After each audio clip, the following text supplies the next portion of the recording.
Today, we're cracking open one of the most fascinating and, frankly, disturbing documents of the 20th century. It's a book that claims to be a leaked, top-secret government report, a report that its own authors decided was just too explosive for you and me to ever see. So picture this. It's the dead of winter, 1966. A writer named Leonard C. Lewin gets a call from a man he only identifies as John Doe, a professor he knows. They meet for lunch, and Doe is a wreck. His hands are literally shaking. After a lot of nervous small talk, he finally spills a secret that's been eating him alive. And this is where the story takes a wild turn. Turns out, John Doe was part of a super-secret commission called the Special Study Group. For years, these 15 experts would meet in a massive nuclear fallout shelter known as Iron Mountain, and they were there to answer one unbelievable question. What would happen to the United States if we actually achieved permanent peace? Now, this wasn't just some random think tank. We're talking top historians, economists, sociologists, the best of the best, all operating in total secrecy for more than 2 years. Their one instruction was to be brutally objective, no emotions involved. And when they finished their report, they made a unanimous recommendation. Bury this thing. Make sure it never, ever sees the light of day. So, what on earth did this elite group find that was so dangerous? That's what we're about to get into. We're going to look at the core conclusion of their report, the reason they wanted it locked away forever. And there it is, the big, shocking takeaway. The report concluded that true, lasting peace would probably destroy our society from the inside out. They argued that war, or at least the constant threat of it, isn't just a political tool. No. They said it's the essential foundation for a stable, modern society. To get your head around that conclusion, you have to understand the, let's just say, chilling assumptions they were working with. They treated poverty as a good thing, a necessary motivator. They seriously kicked around the idea of a new, sophisticated kind of slavery to maintain social control. Get this, they even considered deliberately making pollution worse to create a new kind of enemy for us to fight. So how could anyone, let alone a group of brilliant thinkers, possibly come to these conclusions? Well, it all boils down to one central idea, that war does a lot more for us than just fighting enemies. It serves these hidden, non-military functions that are absolutely critical to our way of life. And this is where they totally flip the script on how we think about society.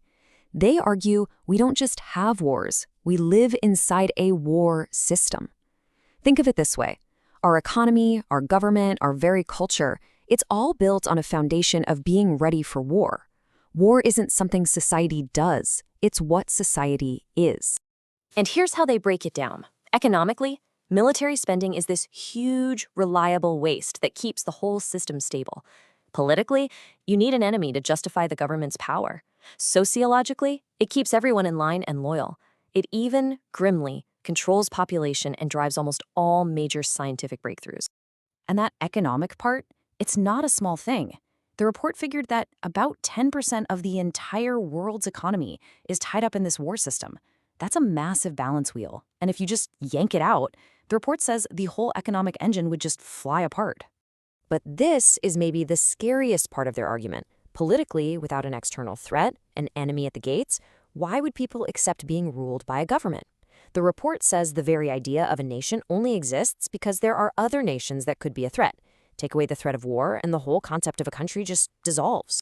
So if we're following their logic, war isn't some bug in the system, it's the operating system itself. Which leads to the next terrifying question. If you got rid of war, what could possibly replace it? Well, the report looked into some creative and pretty disturbing options. To replace the economic function, they thought about giant welfare programs, but decided that wouldn't work long-term. But you know what did look promising? A massive space program with goals so ambitious we could never actually reach them. Why? Because you can pour endless, wasteful money into it, just like the military. Okay, but replacing the money is the easy part. The real problem is political.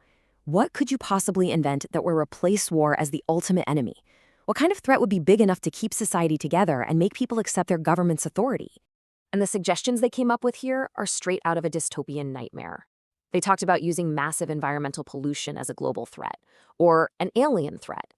They even explored bringing back a sophisticated form of slavery to deal with enemies of society. The point wasn't what the threat was, just that it had to be believable and terrifying. So when you look at those options, yeah, you can start to see why the study group wanted this report buried. The terrifying insight is that getting rid of war isn't about finding peace. According to them, it's about inventing a new, equally powerful way to control everyone. And this is where our story comes full circle. The group was crystal clear in their final letter. Releasing this report, they said, would be a disaster. They were afraid it would cause a crisis in public confidence, that ordinary people just couldn't handle the cold, hard logic of what they'd found. But John Doe, our professor, he just couldn't live with that. He felt that his duty wasn't to his 14 colleagues and their secret pact. His real responsibility, he believed, was to the public, to all of us. He felt we had a right to know what was being discussed in secret, no matter how ugly it was.